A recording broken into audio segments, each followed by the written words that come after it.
جہاں صدائے رمضان۔ مولاي صل وسلم دائما ابدا علی حبیبک خیر الخلق کلہم۔ السلام علیکم ناظرین و سامعین کرام، 9 نیوز HD کے لائیو اسٹوڈیو سے رمضان المبارک کی اسپیشل ٹرانسمیشن صدائے رمضان کے ساتھ آپ کی خدمت میں حاضر ہے آپ کا میزبان محمد لقمان رضا۔ ناظرین و سامعین، رمضان المبارک کے بابرکت لمحات میں پرکیف ساعتوں میں مختلف موضوعات اور مختلف عظیم شخصیات کے حوالے سے گفتگو ہو رہی ہے۔ آج ہمارا موضوع سخن ہے نبی رحمت صلی اللہ علیہ وآلہ وآصحابہ وبارک وسلم کے اخلاق کریمانہ، آپ کے اخلاق حسنہ۔ اس حوالے سے ہمارے ساتھ شریک گفتگو ہیں ہمارے معزز مہمان اسلامک اسکالر جناب علامہ مفتی محمد شفیق الرحمان حسان صاحب، اور آقا کریم صلی اللہ تعالی علیہ وآلہ وآصحابہ وبارک وسلم کی بارگاہ ناز میں گلہائے عقیدت پیش کریں گے ہمارے مہمان ثنا خان جناب حافظ محمد معین رضا قادری صاحب۔ میں آپ دونوں معزز مہمانوں کو خوش آمدید۔ جزاک اللہ۔ ناظرین سامعین، آقا کریم صلی اللہ علیہ وآلہ وسلم کے اخلاق کریمانہ بے شمار ہیں، بے حد و بے حساب ہیں۔ اس حوالے سے قرآن و سنت میں جا بجا تذکرے ملتے ہیں، سیرت کی کتب میں تذکار مبارکہ موجود ہیں۔ سب سے پہلے علامہ محمد شفیق الرحمان حسان صاحب، اخلاق کیا ہے؟ اخلاق کریمانہ، اخلاق حسنہ کیا ہے؟ اور پھر آقا کریم صلی اللہ علیہ وآلہ وسلم کے جو اخلاق کریمانہ ہیں، جو ہمارے لیے بھی مشعل راہ ہیں، ان کا تذکرہ جو قرآن و سنت میں موجود ہے، اس پر کلام۔ بسم اللہ والحمد للہ والصلاة والسلام علی افضل الخیر خلق اللہ۔ آپ کا نہایت ہی شکر گزار ہوں کہ آج حضور علیہ الصلاۃ والسلام کے ایک بہترین وصف پر گفتگو کرنے کا ہمیں الحمدللہ موقع ملا ہے۔ اللہ رب العزت خالق کائنات نے اپنے حبیب مکرم صلی اللہ تعالیٰ علیہ وآلہ وسلم کے اوصاف حمیدہ کو بیان کرتے ہوئے سورۃ القلم کے اندر ارشاد فرمایا وَإِنَّكَ لَعَلَىٰ خُلُقٍ عَظِيمٍ۔ فرمایا کہ اے حبیب صلی اللہ علیہ وآلہ وسلم، بے شک آپ عظیم الشان خلق کے مالک ہیں، یعنی کہ آپ کو اچھے اخلاق کا اللہ رب العزت نے مالک بنایا ہے۔ اگر اس کو تھوڑا سا پیچھے دیکھا جائے تو کفار مکہ جو ہیں، ان کی الزامات حضور علیہ الصلوۃ والسلام کی ذات کے اوپر، کبھی آپ کو جادوگر کہنا، کبھی ساحر کہنا اور دیگر طرح کے معاملات، تو اللہ تعالیٰ نے اپنے حبیب علیہ الصلوۃ والسلام فرمایا کہ اے حبیب، یہ جو کچھ کہہ رہے ہیں آپ نے اس کی پرواہ نہیں کرنی ہے، ہم نے آپ کو اعلیٰ اخلاق کا مالک بنا کر بھیجا ہے۔ اچھا، جو اعلیٰ اخلاق ہے، جو خلق ہے، وہ آخر میں ہے کیا؟ تو یعنی بڑے ہی اشتعال انگیز عوامل کے باوجود انسان میں چھچورے پن کا کوئی بھی عنصر نہ پایا جائے، یعنی بندہ ہر چیز کو برداشت کرے اور اپنے اوپر ہر آنے والے الزام کو وہ بخوشی برداشت کرے اور معاف کرنے والا وہ ذہن رکھے۔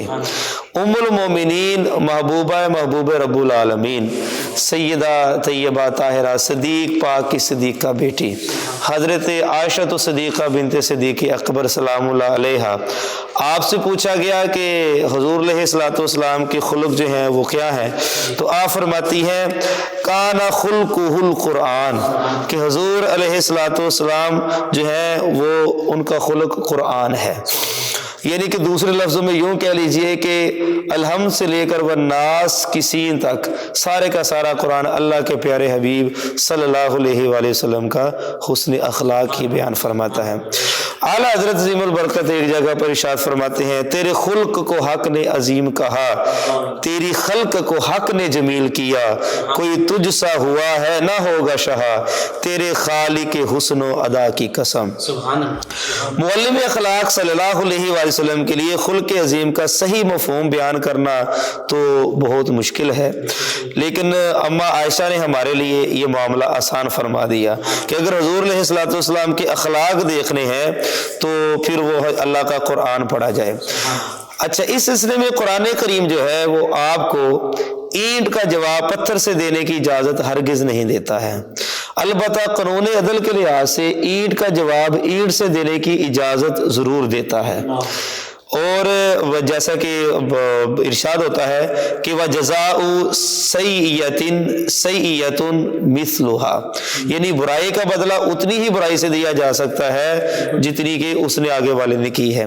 لیکن معاملہ کیا ہے کہ اگر آپ نے اینٹ کا جواب اینٹ کے ساتھ دیا تو اس کا آپ کو اجر نہیں ملے گا، ہاں اگر اس کے اوپر آپ صبر کریں گے تو پھر آپ کو اجر ضرور ملے گا، معاف کر دے گا۔ نبی پاک صلی اللہ تعالی علیہ وآلہ وسلم نے خود ارشاد فرمایا کہ تم میں سب سے بہترین وہ ہے جس کے اخلاق اچھے ہیں۔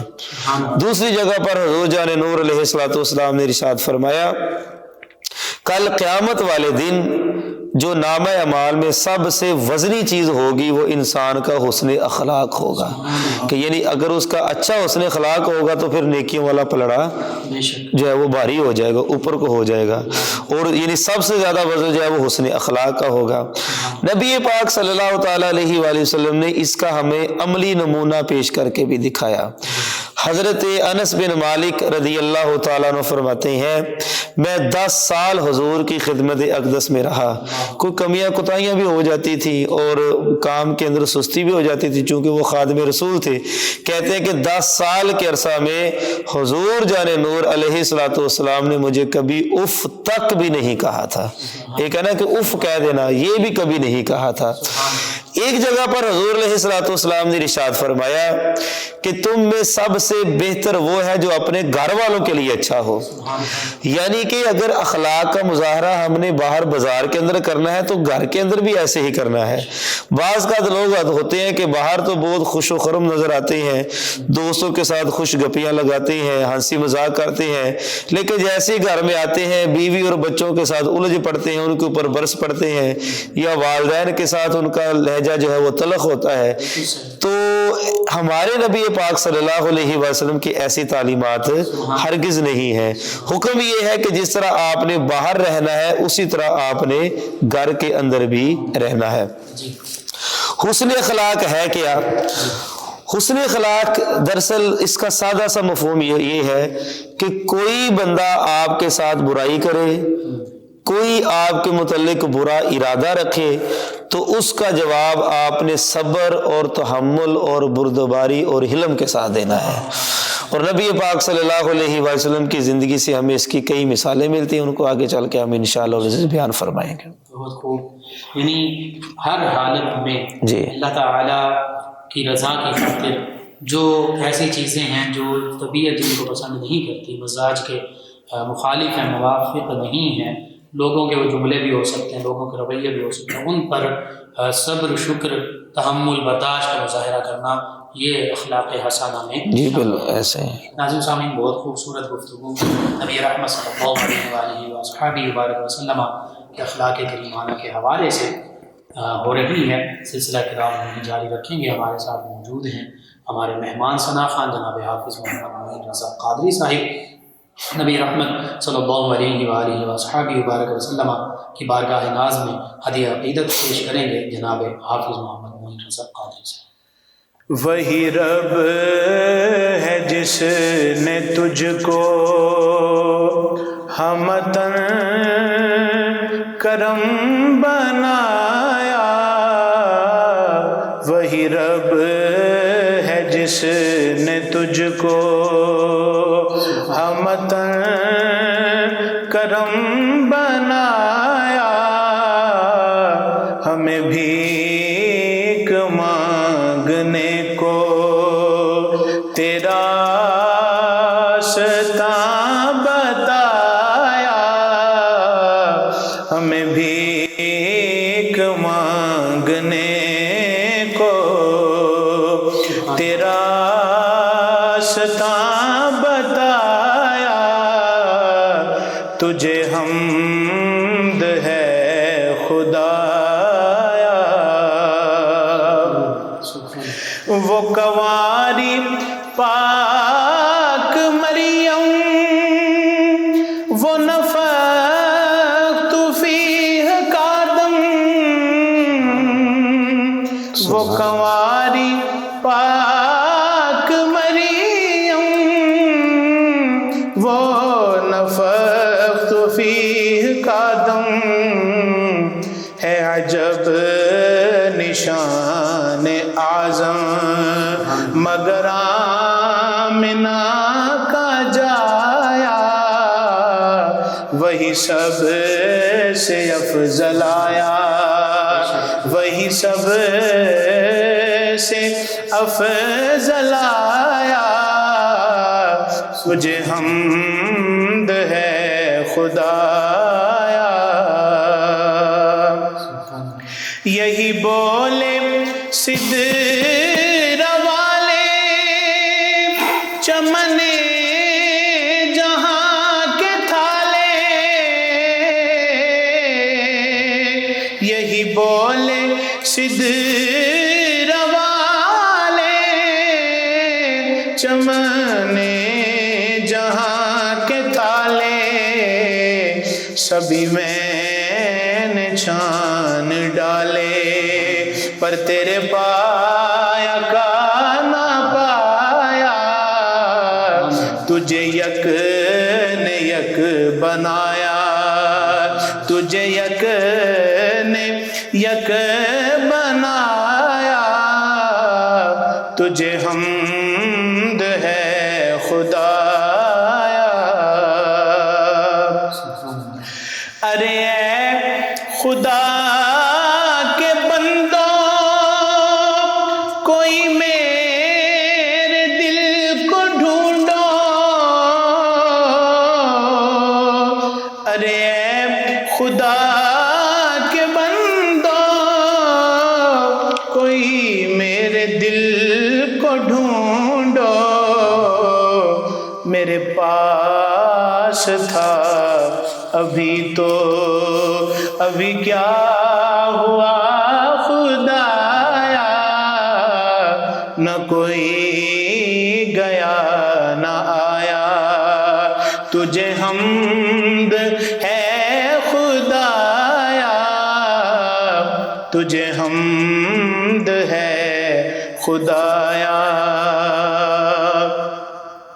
ہمیں اے رضا تیرے دل کا پتہ چلا بمشکل، ہمیں اے رضا تیرے دل کا پتہ چلا بمشکل، در روضہ کے مقابل وہ ہمیں نظر تو آیا، یہ نہ پوچھ کیسا پایا، تجھے حمد ہے خدایا، تجھے حمد ہے خدایا، تجھے حمد ہے خدایا۔ وہی رب ہے جس نے تجھ کو ہمتن کرم بنایا، ہمیں بھیک مانگنے کو تیرا آستاں بتایا، تجھے حمد ہے خدایا۔ بہت خوب ناظرین سامعین، 9 نیوز ایچ ڈی کے لائیو اسٹوڈیو سے رمضان مبارک کی اسپیشل ٹرانسمیشن آپ تک پہنچائی جا رہی ہے۔ نبی رحمت صلی اللہ علیہ وآلہ وسلم کے رحمت بھرے اخلاق ان کا ذکر ہو رہا ہے۔ ہمارے ساتھ شریک گفتگو ہیں ہمارے معزز مہمان اسلامک اسکالر جناب علامہ مفتی محمد شفیق الرحمان حسان صاحب۔ علامہ صاحب، نبی رحمت صلی اللہ علیہ وآلہ وسلم کے تو کثیر واقعات ہمیں ملتے ہیں جو آپ کے اخلاق کریمانہ کا جن سے اظہار ہوتا ہے، ان میں سے چند ایک واقعات لازمی ناظرین تک پہنچائیے تاکہ ہم بھی، ہمارے ناظرین و سامعین بھی ان واقعات کو مد نظر رکھتے ہوئے اپنے اخلاق کو بہتر سے بہتر کرنے کی کوشش کر سکیں۔ نبی کریم صلی اللہ تعالیٰ علیہ وآلہ وسلم کا فرمان علی شان ہے، احسن الی من اساء الیک، یعنی اس کے ساتھ اچھائی کر جو تیرے ساتھ برائی کرے۔ یہ صرف زبانی واز نہیں تھا، بلکہ آپ صلی اللہ علیہ وآلہ وسلم نے انتہائی کڑے اور مشکل حالات میں اس صبر آزمات تعلیم پر عمل کر کے ثابت کر دیا کہ آپ کے اعضاء کی ہر حرکت اور لبوں کی ہر جنبش کلام ذوالجلال کی تعبیر و ترجمان تھی۔ اس کی چند جھلکیاں جو ہے وہ ذرا یہاں پر دیکھیے۔ ماں کی ممتا بڑی مشہور ہے، بیٹا خواہ کیسا ہی کیوں نہ ہو، برا ہو، اور ماں اس کی برائی نہیں کرتی۔ اگر بیٹا کسی کا سر پھوڑ دے یا کسی کے دانت توڑ دے تو ماں اسے ناسمجھ اور نادان سمجھ کر کہتی ہے کہ اس کے اوپر رحم کیا جائے، یہ نادان ہے، اس نے بے وقوفی کے عالم میں یہ بات کہہ دی ہے۔ اچھا، اور یہ جو التجا ہوتی ہے ماں کی، جو ممتا کی التجا دوسروں کے سامنے ہوتی ہے، یہ بڑی پر اثر ہوتی ہے۔ لیکن خدا نخواستہ اگر کوئی ناخلف بیٹا جو ہے وہ اپنی ہی ماں کے دانت توڑ دے یا کوئی نقصان پہنچائے تو ماں پھر اپنی ممتا بھی بھول جاتی ہے، اور پھر اس کو اتنا غصہ آتا ہے کہ اس کو طرح طرح کی بد دعائیں دیتی ہے، اور جو ہے وہ اپنے غصے کا اظہار کرتی ہے، اور معذلہ سما معذلہ پھر وہ ماں سکی ہو کر بھی بیٹے کو بہت مشکل پھر معاف کرتی ہے اگر کوئی بیٹا ایسی حرکت کرے۔ لیکن ماں باپ سے 1000 درجہ شفقت کرنے والے اور مہربان آقا صلی اللہ علیہ وآلہ وسلم، فداہ آباؤنا و امہاتنا پر لاکھوں سلام، جو طائف کے بازار سے اس حال میں نکلتے ہیں کہ تن ہما داغ داغ ہے، حریروں پر نیا سے زیادہ نازک جسم لہو لہان ہے، اور خون کی روانی کا یہ عالم ہے کہ نالین مقدس بھر چکی ہیں۔ یہ وہی نالین ہے نا جس کو ہم اپنے سینے سے لگاتے ہیں، اس کی شبیہ کو لگاتے ہیں، ماتھے پہ لگاتے ہیں، اور حسن رضا خان صاحب فرماتے ہیں سر پہ رکھنے کو اگر مل جائے نالے پاک حضور پھر کہیں گے کہ ہاں تاجدار ہم بھی ہیں۔ تو وہ نالین مقدس خون سے تر ہو گئی۔ اور پھر اگر احد کا میدان دیکھا جائے، احد کے میدان کارزار میں حضور زخمی کھڑے ہیں، کسی ظالم نے اس زور کا وار کیا کہ خود کی کڑیاں ٹوٹ کر شبنمی رخساروں کو کاٹتی ہوئی گزر گئی ہیں اور دندان مبارک میں پیوست ہو گئی ہیں، خون ہے کہ ابل ابل کر بہ رہا ہے اور کسی طرح بند ہونے کا نام بھی نہیں لے رہا، اور وہ دشمن ہے، وہ حضور علیہ الصلوۃ والسلام کو جان سے مارنے کی دھمکیاں دے رہے ہیں۔ لیکن اس حال کے اندر بھی نبی کریم صلی اللہ علیہ وآلہ وسلم نے کمال حسن اخلاق کا مظاہرہ کیا، اور حضور علیہ الصلوۃ والسلام کی زبان پر یہ الفاظ جاری ہو فرمایا لم ابعث لعانا انما بعثت ہادیا ورحمہ، فرمایا میں لعنتیں اور بد دعائیں دینے کے لیے نہیں بھیجا گیا بلکہ میں تو ہادی اور رحمت بن کر آیا ہوں۔ پھر اپنی شان رحمت کا یوں مظاہرہ کرتا ہے کہ بارگاہ رب العزت میں ہاتھ اٹھا کر حضور جان نور علیہ الصلوۃ والسلام یوں دعا فرماتے ہیں اللہم اغفر لقومی فانہم لا یعلمون، الہی میری قوم کو معاف فرما دے، یہ ناسمجھ ہیں، یہ نادان ہے۔ ظالموں نے جانتے بوجھتے ہوئے حق سے انکار کیا اور محبوب خدا کو کے ساتھ دشمنی کر کے قہر خدا بندی کو دعوت دی۔ پہاڑوں کے فرشتے حاضر ہوئے، انہوں نے کہا اگر آپ اجازت دیں تو ان طائف والوں کو 2 پہاڑوں کے درمیان میں پیس ڈالتے ہیں۔ حضور علیہ الصلوۃ والسلام اگر چاہتے تو وہ پیس ڈالتے تھے، ان کے لیے کون سا مشکل کام تھا، فرشتوں کے لیے وہ تو حکم کے منتظر تھے۔ لیکن حضور نے فرمایا ان قریب ان میں سے ایسے لوگ پیدا ہوں گے جو میری ذات پر ایمان لے کر آئیں گے۔ سرکار دو عالم صلی اللہ علیہ وآلہ وسلم کو اپنے دادا جان حضرت عبد المطلب کی عظمت پر بہت ناز تھا، اور آپ انتہائی جاں کناں مراحل میں اس بات پر فخر کرتے تھے کہ میں عبد المطلب کا فرزند ہوں۔ غزوہ حنین میں جب اسلامی لشکر پر دشمنوں نے اچانک تیروں کی بارش کر دی تو سب لوگ منتشر اور تتر بتر ہو گئے، مگر اللہ کے سچے رسول چند جانثاروں کی معیت میں ثابت قدم رہے، اور آپ نے یہ اشار پڑے فرمایا انا النبی لا کذب انا ابن عبد المطلب، فرمایا کہ میں نبی ہوں، اس میں کوئی جھوٹ نہیں ہے، اور میں عبد المطلب کا فرزند ہوں۔ اب اس بات کو ذہن میں رکھیے گا کہ حضور اپنے دادا جان پر کتنا فخر محسوس کیا کرتے تھے، اور بندے کو جس بات کے اوپر فخر ہو وہ بندہ بات سننا بھی گوارا نہیں کرتا ہے۔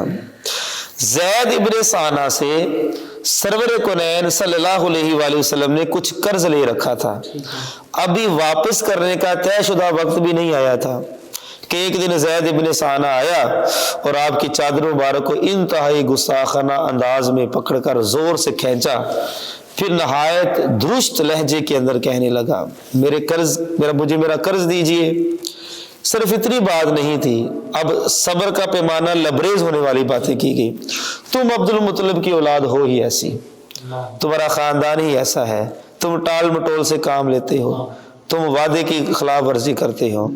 کیا گزری ہوگی آقا علیہ الصلوۃ والسلام کے دن پر اس طعنے کی؟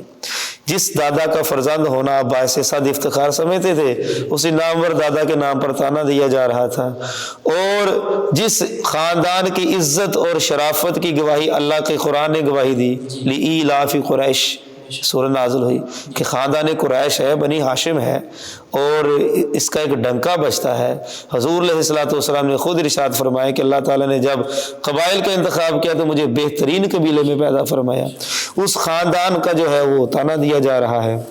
پاس بیٹھے صحابہ کرام جو ہے ان کی آنکھوں میں سرخی آ گئی، ماتھے کے اوپر سروٹیں آ گئی۔ ایک لمحہ تھا کہ اس گستاخ کا سر قلم کر دیا جاتا، بلکہ حضرت فاروق اعظم رضی اللہ تعالیٰ عنہ نے مداخلت کر دی، ان سے برداشت نہ ہوا۔ انہوں نے عرض کی، یا رسول اللہ حکم دیں اس کے اس گستاخانہ لہجے پر اس کا سر قلم کر دیں۔ اس موقع پر بھی حضور جان نور علیہ الصلوۃ والسلام نے فرمایا کہ اے عمر، تجھے یہ چاہیے تھا کہ تو اسے کہتا کہ ذرا صبر سے کام لے، اور مجھے یہ کہتا کہ یا رسول اللہ صلی اللہ علیہ وسلم اس کے قرض میں جلدی کیجیے ادائیگی میں، حالانکہ ابھی وہ جو مدت تھی وہ باقی تھی۔ حضور نے پھر کمال کا شفقت کا مظاہرہ کیا، فرمایا اے عمر اب جاؤ، تو نے اس کا دل توڑا ہے اور یہ سہم گیا ہے، ڈر گیا ہے۔ فاروق اعظم تو پھر فاروق اعظم ہے نا، یہ ڈر گیا ہے، سہم گیا ہے، اب اس کے بدلے میں جتنا قرض ہے اس سے بڑھ کر تم اس کو اور زیادہ کچھ چیزیں عطا فرماؤ، اور اس کے علاوہ بھی، تاکہ اس کے چہرے کے اوپر جو سہم گیا نا، ڈر گیا ہے، وہ دور ہو جائے۔ ایسا اخلاق کریمانہ کہیں ہمیں نظر آتا ہے۔ اچھا، وہ جو زید ابن ثانہ تھا نا، اس نے پھر آگے سے ہاتھ جوڑ کر عرض کی، اس نے کہا کہ میں نے تورات، انجیل اور زبور کے اندر آپ کی صفات کے متعلق پڑھا تھا، اور سب سے اعلیٰ جو صفت تھی وہ یہی تھی کہ حضور علیہ الصلوۃ والسلام کے اخلاق، جو آخری نبی ہوگا اس کے اخلاق بہت اچھے ہوں گے، میں تو آپ کو آزما رہا تھا۔ فوراً اس نے کلمہ پڑھا اور حضور علیہ الصلوۃ والسلام کی غلامی میں داخل ہو گیا۔ ایک مرتبہ حضور جان نور علیہ الصلوۃ والسلام آرام فرما رہے تھے، تو حضور علیہ الصلوۃ والسلام کی جو تلوار ہے وہ درخت کے ساتھ لٹکی ہوئی تھی، تو اسی طرح ایک بدو آیا اور اس نے تلوار اٹھائی اور حضور علیہ الصلوۃ والسلام کے اوپر ابھی وار کرنے ہی والا تھا کہ حضور کی آنکھ کھل گئی۔ حضور علیہ الصلوۃ والسلام کا روب اور دبدبہ اور جلال کی وجہ سے وہ کانپنا شروع ہو گیا اور ہاتھ تلوار سے گر گئی۔ حضور نے تلوار کو اٹھایا، پہلے اس نے کہا تھا کہ آپ کو مجھ سے کون بچائے گا؟ وہ جو بدو تھا نا، اس نے حضور کو کہا آپ کو مجھ سے کون بچائے گا؟ تو حضور نے فرمایا میرا اللہ۔ لیکن جب حضور کے ہاتھوں میں تلوار آئی تو حضور علیہ الصلوۃ والسلام نے کہا بتا کہ تجھے مجھ سے کون بچائے گا؟ تو اس نے آگے سے یہی عرض کیا کہ آپ کریم باپ کے کریم بیٹے ہیں، آپ اخلاق حسنہ والے ہیں، آپ بردباری تحمل اور برداشت کرنے والے ہیں، میں آپ سے معافی کا خواستگار ہوں۔ ایک بندہ آپ کو قتل کرنے والا ہو، آپ کو مارنے والا ہو، تو آپ آگے سے اگر اپنا تحفظ بھی کریں گے تو یہ تو کوئی گناہ تو نہیں ہے، وہ بندہ بلکہ معافی کا طلبگار ہوتا ہے۔ لیکن حضور کے اخلاق کریمہ نے دیکھے کہ حضور نے اس کو معاف فرما دیا۔ یہ ہے اخلاق حسنہ۔ نبی پاک صلی اللہ علیہ وآلہ وسلم نے ساری زندگی کبھی کسی کو گالی کا جواب گالی سے نہیں دیا تھا۔ یہ ہمارے معاشرے کے اندر آج اتنی تلخ حقیقتیں، اور خصوصاً جو ہمارے ہاں ایک سیاسی ماحول پیدا ہو چکا ہے کہ ایک پارٹی کے کارکنان دوسرے کو برداشت نہیں کرتے ہیں اور اتنی غلیظ گالم گلوچ کرتے ہیں اور جو کہ ناقابل برداشت ہوتی ہیں۔ ہمارا دین اس کی اجازت نہیں دیتا ہے۔ اس بات کو ذہن میں رکھنا چاہیے کہ ہر مسلمان دوسرے مسلمان کا بھائی ہے، تو ایک بھائی اپنے دوسرے بھائی کو گالیاں تو نہیں نکالتا ہے۔ نبی پاک صلی اللہ علیہ وسلم کے اخلاق کریمانہ سے ہمیں تحمل، برداشت اور بردباری کا سبق ملتا ہے، اور ہمیں اس کو ہر حال میں اپنانا چاہیے۔ کیا پیغام آج کی امت مسلمان نوجوانوں کے لیے؟ جی نبی کریم صلی اللہ علیہ وسلم کے اخلاق کریمانہ کے حوالے سے پیغام کیا بنتا ہے؟ پیغام یہی بنتا ہے کہ ہم اپنی تلخیوں کو دور کریں، اپنے اندر برداشت کا مادہ پیدا کریں۔ اگر کوئی بندہ آپ کے ساتھ زیادتی کر بھی جاتا ہے تو آگے سے خاموش رہیں، اور ہر چیز کا جواب دینا ضروری نہیں ہوتا ہے، خاموشی بھی بہت بڑا جواب ہوتی ہے۔ اگر کوئی بندہ آپ کو برا بھلا کہتا ہے اور مقابلے میں آپ بھی اس کو برا بھلا کہتے ہیں تو اس کا آپ کو اجر نہیں ملے گا۔ نبی کریم صلی اللہ تعالی علیہ وآلہ وسلم کے ساتھ حضرت ابوبکر صدیق العتیق رضی اللہ تعالی عنہ پاس کھڑے تھے۔ ایک شخص آیا تو اس نے حضرت ابوبکر صدیق رضی اللہ تعالیٰ عنہ کے بارے میں نازیبہ کلمات کہنا شروع کر دیے۔ اب حضور بھی خاموش ہیں اور حضرت ابوبکر صدیق جو ہے وہ ادب میں خاموش ہیں، لیکن آخر صبر کا ایک حد ہوتی ہے، تو آپ نے صرف اس کو یہی کہا ہوگا کہ جا چلا جا، یا یہ کہا ہوگا کہ تو کیا کر رہا ہے، تو حضور کو نہیں دیکھ رہا ہے۔ اتنی بات کہنے کی دیر تھی تو حضور نے مخاطب ہو کر ابوبکر صدیق رضی اللہ تعالیٰ عنہ سے کہا، اے صدیق، جب یہ تجھے برا بھلا کہہ رہا تھا تو اس کا جواب اللہ کا فرشتہ دے رہا تھا، جب تو بولا ہے نا تو پھر وہ اللہ کا فرشتہ چلا گیا ہے۔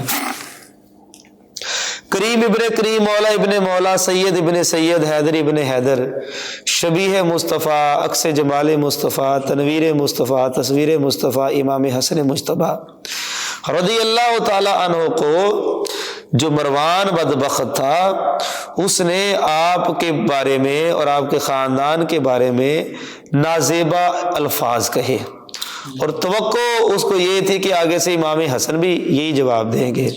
تو امام حسن کی تربیت تو پھر رسول اللہ نے فرمائی تھی نا۔ حضور علیہ الصلوۃ والسلام کی تربیت کا اثر یہ تھا کہ آگے سے حضرت امام حسن مجتبیٰ رضی اللہ تعالیٰ عنہ نے کہا، اے مروان، یہ گند تیرے پاس ہے، ہمارے نانا جان نے ہمیں یہ نہیں سکھایا ہے۔ پیغام آج کے دن کے لیے ضروری وہ ہے کہ ہم اپنے بچوں کو سب سے زیادہ اچھے اخلاق کی تعلیم دیں۔ ہمارے بچے گالیاں کہاں سے سیکھ کے آتے ہیں؟ ہمارے بچے جو ہے وہ بری لینگویج سیکھ کے کہاں سے آتے ہیں؟ ایسی چیزیں جن کا نام لینا شریعت میں جائز نہیں، ہمارے بچے وہ کیسے بولتے ہیں؟ وہ گھروں کے اندر فلمیں، ڈرامے اور باہر کا ماحول اور گلی محلے کا ماحول ہے۔ اگر ہر والدین اپنے بچوں کی تربیت حضور کی سنت کے مطابق کریں تو وہ جب بولیں گے تو پھر وہ اچھا ہی بولیں گے۔ پھر ایک دوسرے کے متعلق ہمیں اتنی برداشت پیدا کرنی چاہیے کہ اگر ایک بندہ زیادتی بھی کر جاتا ہے نا تو ہمیں چاہیے کہ ہمیں اس کو برداشت کرنا چاہیے، تحمل کا مظاہرہ کرنا چاہیے، درگزر کرنا چاہیے۔ اچھا، جب آپ کسی کے سامنے کوئی آپ کو برا بھلا کہے، برداشت کریں گے تو یقینی طور پر اس بندے کو ندامت ہوگی، شرمندگی ہوگی، اور بعد میں وہ آ کر آپ سے معافی مانگے گا، اور وہ اتنا سوچنے پر ضرور مجبور ہوگا کہ میں نے اس کو اتنا کچھ کہا ہے تو یہ آگے سے بولا ہی نہیں ہے۔ اس کو ڈرنا یا ڈرکوب ہونا نہیں کہتے ہیں، اس کو اچھے اخلاق کا مالک ہونا کہتے ہیں۔ اپنی ذات کے متعلق برداشت کرنا یہ حضور کے اخلاق حسنہ میں سے ہے۔ آج جو کھینچا تانی لگی ہوئی ہے خاص طور پر سوشل میڈیا کے اوپر، سوائے گالی کے کسی کو مخاطب ہی نہیں کیا جاتا، اور ایسی گالیاں کہ جو ہم اپنی فیملی میں بیٹھ کر کسی کو نہیں نکال سکتے، تو ان چیزوں سے پرہیز کرنا چاہیے۔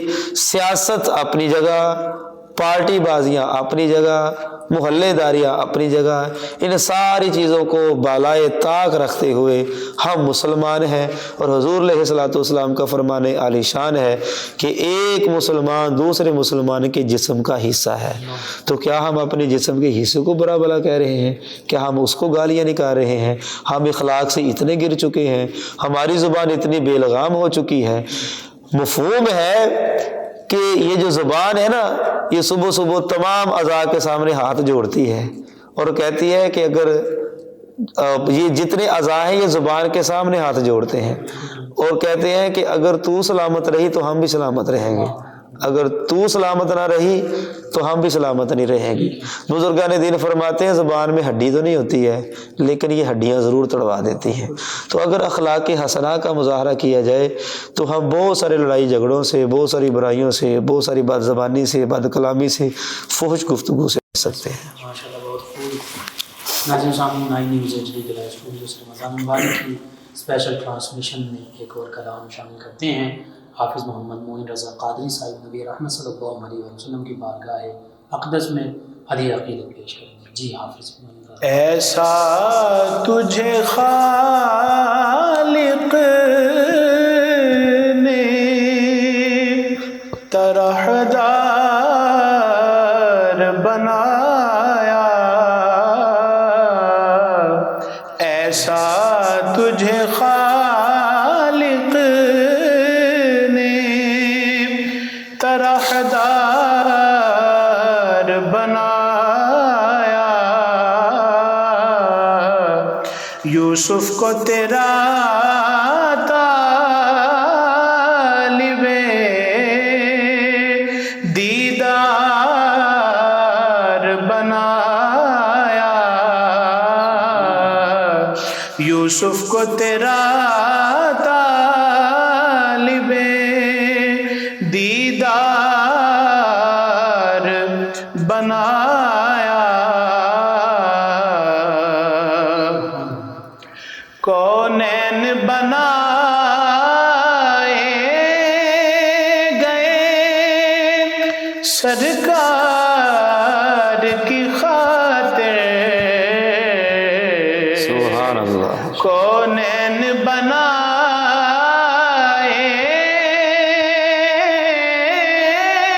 گئے سرکار کی خاطر، کونین کی خاطر تمہیں سرکار بنایا، کونین کی خاطر تمہیں سرکار بنایا، ایسا تجھے خالق نے کنجی تمہیں دی اپنے خزانوں کی خدا نے، کنجی تمہیں دی اپنے خزانوں کی خدا نے، محبوب کیا مالک مختار بنایا، محبوب کیا مالک مختار بنایا، ایسا تجھے خالق نے بے یارو مددگار جنہیں کوئی نہ پوچھے، بے یارو مددگار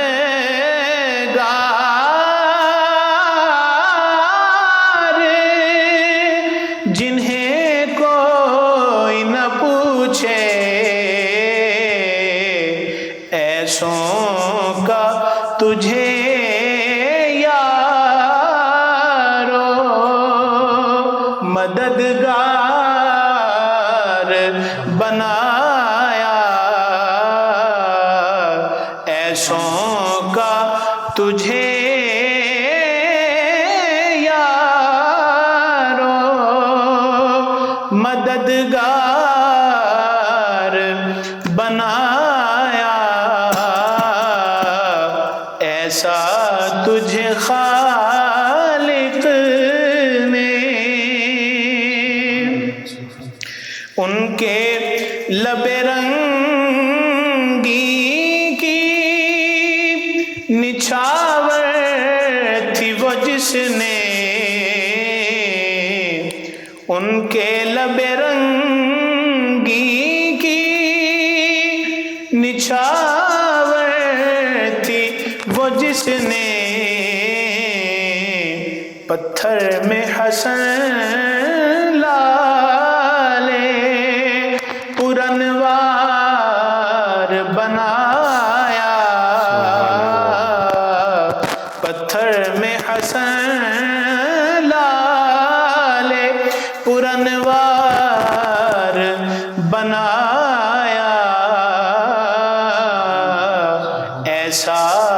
تجھے خالق نے طرح دار بنایا، یوسف کو تیرا طالب دیدار بنایا۔ ماشاءاللہ، جزاک اللہ۔ جی ناظرین و سامعین، 9 نیوز HD کے لائیو اسٹوڈیو سے رمضان المبارک کی اسپیشل ٹرانسمیشن صدائے رمضان کا آج کا یہ پروگرام اختتام پذیر ہوتا ہے۔ اپنے میزبان محمد لقمان رضا اور ہمارے معزز مہمانوں کو اجازت دیجیے۔ اللہ نگہبان۔ فیض شاہ جہاں صدائے رمضان